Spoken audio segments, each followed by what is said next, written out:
Sefarad presenta Magazine Sefaradí.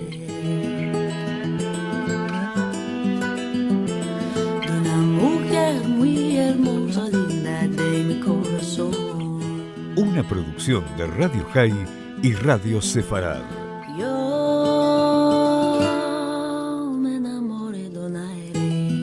Con la conducción de Marcelo Benveniste.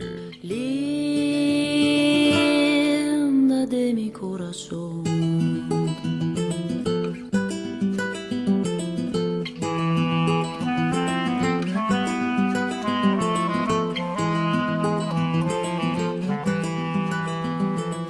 Hola amigos, qué gusto saludarlos. Bienvenidos a esta nueva emisión, la número 523 de Sefarad Magazine Sefaradí. Y hoy vamos a relatar la segunda y última parte de los cristianos y judíos en Al-Ándalus, que iniciamos la semana pasada y que si no escucharon la primera parte la pueden escuchar en la grabación que queda en los registros de radiosefarad.com. Ahí van a encontrar la primera parte que bien vale la pena. Decíamos en ella que estos dos colectivos, cristianos y judíos, recibieron el estatus de dhimis, o sea, de protegidos como gentes del libro, y no fueron obligados a convertirse al Islam por el nuevo poder árabe que se estableció en la península ibérica, entonces llamada por los árabes Al-Ándalus, tras su conquista en 711.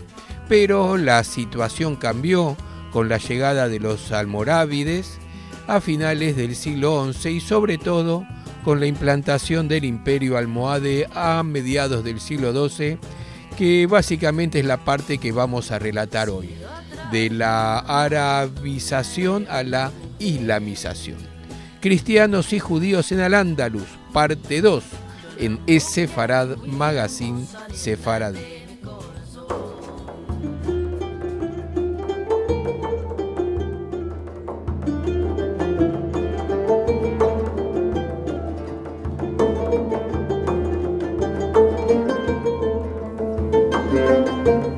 El proceso de islamización afectó tanto que llegó a los enterramientos. Los cementerios mozárabes comenzaron a albergar junto a difuntos enterrados siguiendo ritual cristianos, otros con los cuerpos recostados sobre el lado izquierdo, siguiendo así el rito musulmán. Uno de los instrumentos de la islamización fueron los matrimonios mixtos entre musulmanes y cristianas, matrimonios condenados por el Papa Adriano I y por un concilio de obispos reunido en Córdoba en el año 836, pues estas mujeres pasaban a formar parte de la familia del marido y los bienes que aportaban ya no revertirían a su muerte al linaje cristiano ni podrían ser donados a la iglesia. Como ha destacado Eduardo Manzano Moreno, la consecuencia de la intensificación del proceso de islamización fue que ahora muchas sedes episcopales languidecían o habían sido abandonadas. Basílicas e iglesias se habían derrumbado o convertido en mezquitas por falta de clérigos y de fieles, y antiguos linajes cristianos habían desaparecido o se habían islamizado. Los cambios afectaban incluso a la propia lengua. El latín estaba experimentando un declive imparable, siendo sustituido por el árabe incluso entre los propios cristianos. De hecho, a mediados del siglo IX ya solo quedaban una veintena de obispos, menos de la mitad que en la época visigoda. En esas fechas la población cristiana se concentraba en el Valle del Ebro, en Extremadura, en el sur de Lusitania y en la antigua Bética, Córdoba, Sevilla, Málaga y Granada, albergarán población cristiana hasta el siglo XII. En cambio, en el este y el centro de la península, la presencia cristiana es prácticamente inexistente. Y por otro lado, las propias autoridades eclesiásticas consideraban imparable el proceso de arabización de sus comunidades cristianas, como lo demostraría el hecho de que el arzobispo de Sevilla alentara el aprendizaje del árabe y que él mismo haya escrito un comentario sobre la Biblia en esa lengua. De hecho, como ha destacado Cyril Eillet, en la segunda mitad del siglo IX aparecen las primeras traducciones del latín al árabe para responder a las exigencias de un público cada vez más arabófono.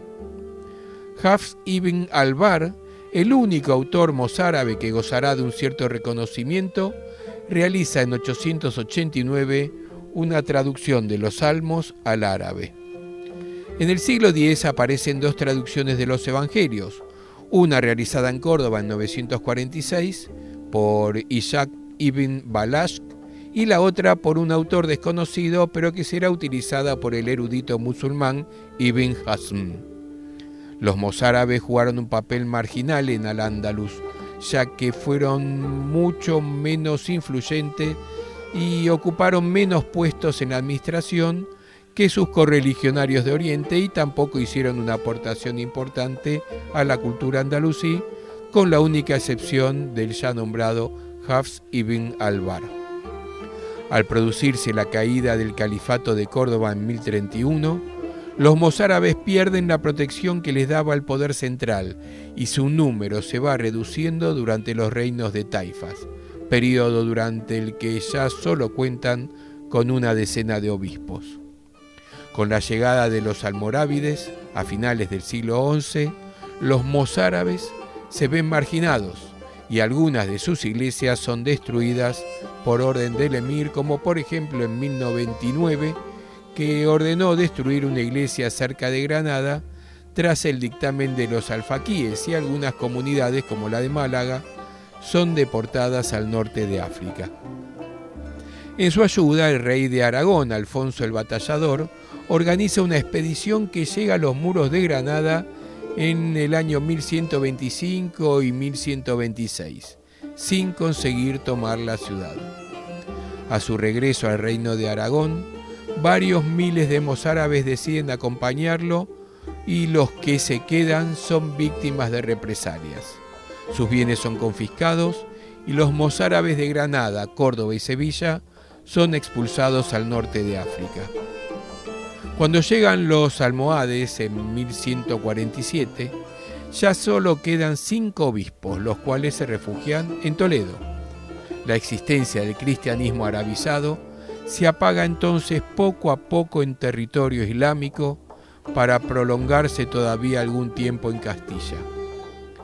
Para los judíos, la invasión musulmana de la península ibérica del 711 significó el fin de la persecución a la que habían sido sometidos por los monarcas visigodos y por la Iglesia Católica. Sigue siendo objeto de debate si pidieron ayuda a los musulmanes del otro lado del estrecho de Gibraltar, como que Claudio Sánchez Albornoz llegó a calificar a los judíos de quinta columna de la invasión musulmana. Pero está comprobado que los recibieron con los brazos abiertos y que colaboraron con ellos en la custodia de algunas ciudades, como Córdoba, en la que también colaboraron en la conquista Sevilla, Granada o Elvira, mientras los ejércitos de Tarik y de Musa seguían avanzando hacia el norte. A lo largo de la Edad Media se fue extendiendo en los reinos cristianos, no solo en los peninsulares, el mito de la traición de los judíos aliados con los musulmanes para destruir a los cristianos, tanto que la creencia de que habían entregado Toledo estaba muy extendida, mito que se va a intensificar durante las cruzadas entre los años 1099 y hasta el 1291. Los musulmanes, siguiendo las enseñanzas del Corán, consideraban que los judíos, en tanto eran gentes del libro, no debían ser convertidos a la fuerza al Islam y eran merecedores de un trato especial, la dhimma. Los dhimmi, o sea, los protegidos, tenían garantizadas la vida, la propiedad de sus bienes y la libertad de culto, así como un alto grado de autonomía jurídica que les permitía, por ejemplo, acudir a sus propios tribunales para dirimir los asuntos de sus comunidades. Sin embargo, y a pesar de las garantías que les ofrecía la condición de dhimmi, parece que muchos judíos acabaron convirtiéndose al Islam a lo largo de los siglos siguientes a la conquista, aunque no hay cifras concretas. Como contrapartida, estaban sujetos a impuestos específicos, debían aceptar una situación social inferior y someterse a discriminaciones diversas, como por ejemplo, tenían que llevar vestidos, sombreros, cabalgaduras y hasta nombres distintos de los musulmanes, teniendo negado el acceso a la mayor parte de los cargos públicos. No podían, en concreto, acceder a funciones militares ni políticas en que tuvieran jurisdicción sobre musulmanes, pero sí ocupar puestos administrativos. Sin embargo, hubo judíos que detentaron el cargo de visir, como Shmuel ibn Nagrela, en el reino de Taifa de Granada, o un lugar preeminente en la corte califal como el médico y diplomático Hasdai ibn Shaprut en tiempos de Abd al-Rahman III. Pero se trató de un número muy reducido y sus encumbramientos fueron muy precarios, pues dependían del favor de los príncipes y se exponían a caídas y muertes violentas tan pronto como perdían la confianza de sus amos, además de levantar la ira popular al tratarse de dhimmi. Fue el caso del hijo de Shmuel ibn Nagrela, Yosef, que sucedió en el cargo a su padre y no se comportó tan discretamente como él, haciendo ostentación de su poder, por lo que fue una de las víctimas de la terrible matanza que tuvo lugar en Granada el 30 de diciembre de 1066, en la que murieron cerca de 4.000 judíos. La autonomía jurídica de que disfrutaron los judíos de Al-Ándalus se concretó en la organización de sus comunidades en aljamas, que alcanzaron un gran nivel de importancia y actividad, empezando por la de la propia capital, Córdoba, y en algunas ciudades como Lucena, donde los judíos eran más numerosos que los musulmanes. Las aljamas, que en árabe significa ayuntamiento o reunión de gente, eran las entidades autónomas en las que se agrupaban las comunidades judías de las diferentes localidades. Tenían sus propios magistrados que desempeñaban las tareas administrativas, incluyendo el reparto de los impuestos, y se regían por sus propias normas jurídicas basadas en el Talmud y la Torá, interpretados por los rabinos. La aljama ni es un distrito urbano ni debe confundirse con un gueto. La aljama es una figura moral, no es un distrito urbano. En esos tiempos los judíos no vivían en guetos separados. Si preferían agruparse en determinados barrios, es porque así lo decidían libremente. Tenían de esta forma mayor comodidad para ir a la sinagoga, para enviar a sus hijos a las escuelas, para abastecerse de alimentos conforme a las normas de la ley, etc. En cuanto a las actividades que realizaban los judíos, inicialmente no tuvieron una dedicación específica. Muchos judíos cultivaban la tierra, pero algunos de ellos pronto se especializaron en el comercio, incluyendo el comercio de esclavos procedentes del este de Europa y la fabricación, diríamos así, de eunucos, que fue un monopolio judío, y también, claro, en el préstamo, además de ocuparse de la recaudación de impuestos por encargo de las autoridades andalusíes que no querían que musulmanes realizaran las actividades más impopulares. Eso permitió a los judíos, o por lo menos a algunos de ellos, llegar a una posición económica de prosperidad, pero les exponía también en épocas de crisis y recesión a sufrir la ira del resto de la población, que imaginaba ver en ellos los beneficiarios y los responsables de todas las dificultades. La situación de los judíos en Al-Ándalus no siempre fue igual. En general, se distinguen estos dos periodos bien diferenciados, el antes y el después de la llegada de los almorávides en torno a 1086. Como decíamos, el primero, que abarca el Emirato de Córdoba en el periodo que va desde 711 a 912, el Califato de Córdoba entre 912 y 1031, y los primeros reinos de Taifas, 1031 a 1086, se caracterizó porque los judíos pudieron vivir sin graves problemas bajo el estatuto de Dhimmi y sin padecer ninguna persecución. Fue un periodo en el que la cultura judía, muy influida por el árabe, alcanzó su edad de oro. Los últimos años del califato de Córdoba y la época de los reinos de Taifas, hasta mediados del siglo XII, representan el gran momento de la comunidad hebrea en Al-Ándalus. Sin renunciar a su fe ni a sus tradiciones de élite judías, asimilaron entonces lo mejor que tenía la civilización musulmana, incluida su lengua. Se puede hablar del momento andalusí de la cultura judía.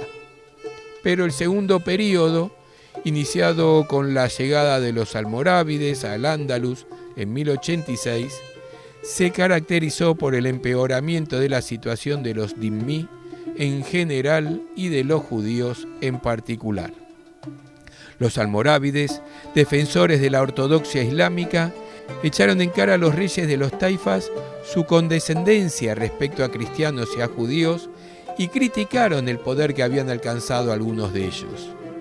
La intransigencia de las nuevas autoridades provocó una primera migración de judíos hacia los reinos cristianos del norte y conversiones forzosas al Islam.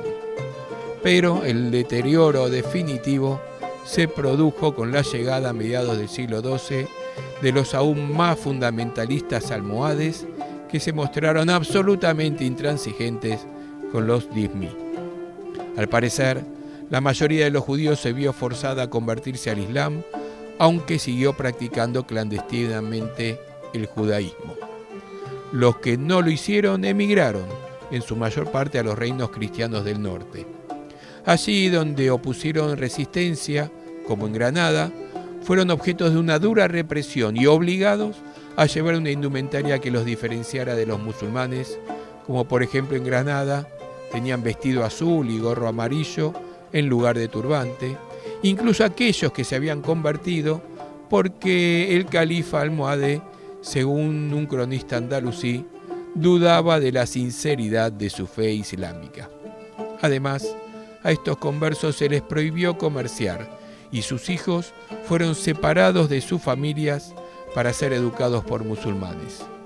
Así pues, se acabó con la prosperidad y la vida cultural hebrea en Al-Ándalus, que no volvió a reconstruirse. Los judíos, que permanecieron en territorio musulmán después de la caída de los almohades, en el primer tercio de ese siglo, fueron una minoría de la que poco sabemos, pero que distó mucho de conocer una situación comparable a la de antes.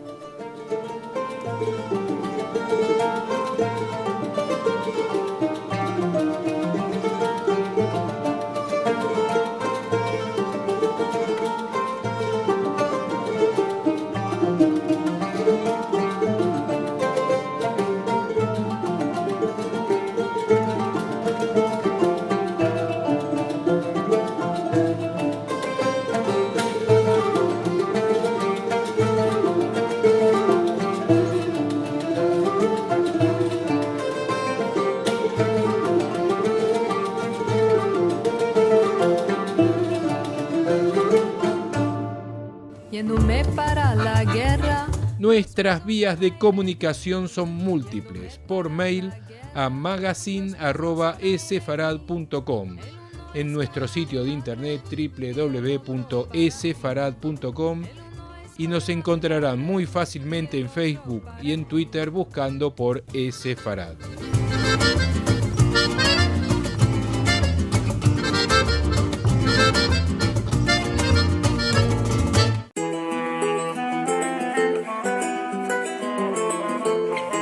Agenda Sefaradí.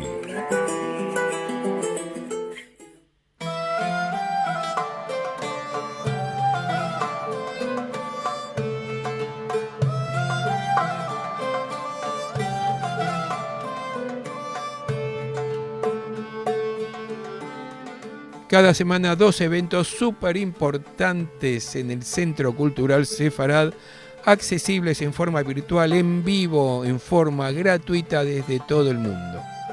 Para los encuentros en ladino de los domingos, en ladino, pero que son entendibles por cualquier persona que habla castellano. Encontros de Al-Had. Vamos a recibir a una nueva organización que se incorpora para formar parte de estos encuentros. Ladino 21, que tendrá como anfitrión a su director, Carlos Chabra, desde España, que recibirá a Aldo Sevi, quien conduce Los Ladinadores desde Israel, bajo el tema Preservar el ladino en ladino. Esto será el domingo 1 de agosto, como siempre a las 13 horas de Argentina por Zoom.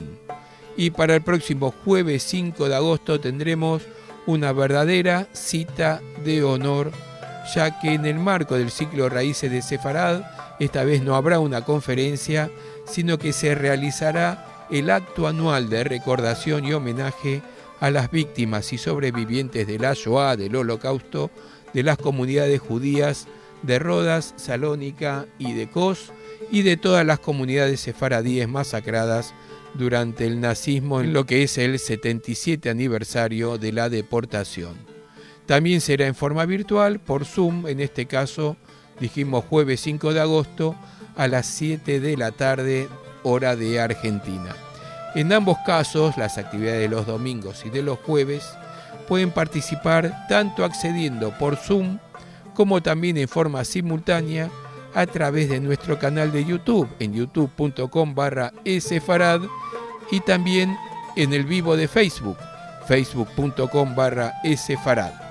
Los detalles de acceso y horarios, si quieren tenerlo más cómodo, escritos los horarios en cada ciudad, los pueden ver en esefarad.com, y los anunciamos también en todas nuestras redes sociales y a través del canal de YouTube, Facebook y Twitch, así que pueden suscribirse o simplemente poner me gusta en Facebook, en nuestra página de Esefarad, o suscribirse con la campanita en nuestro canal de youtube.com/esefarad.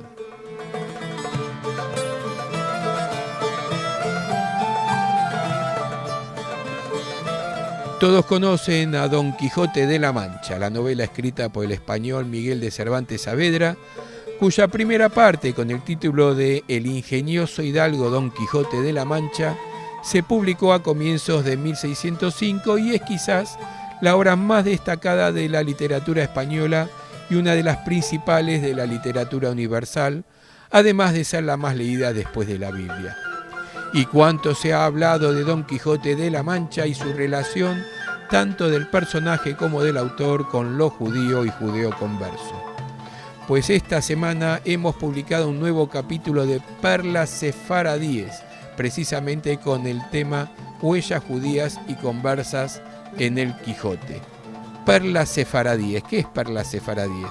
Perlas Sefaradíes es el podcast producido por el Centro Cultural Sefarad de Argentina y esefarad.com y realizado por María Esther La Chuchi Silverman de Winner, quien escribe los textos además de hacer los relatos con su hermosa voz. Esta semana entonces pueden escuchar Huellas judías y conversas en el Quijote. Pueden escuchar este y todos los capítulos que forman parte de Perlas Sefaradíes en forma totalmente gratuita en su reproductor de podcast preferidos como Spotify y también en esefarad.com.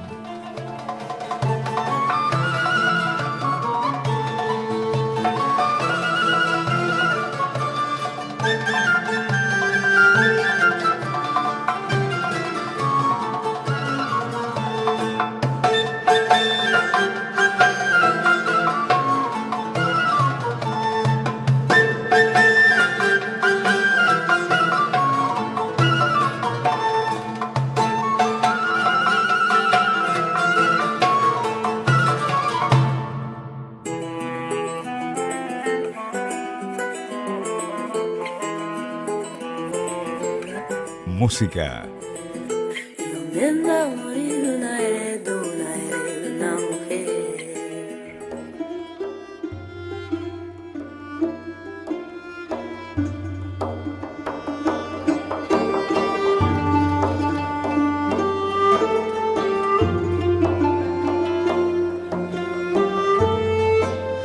Y nos vamos, mi nombre es Marcelo Benveniste, como siempre los espero en nuestro próximo programa dentro de 7 días a lo largo de la programación de todo el viernes en radiosefarad.com, donde además quedan todos los programas en su archivo, o también a las 6 de la tarde del domingo por Radio High.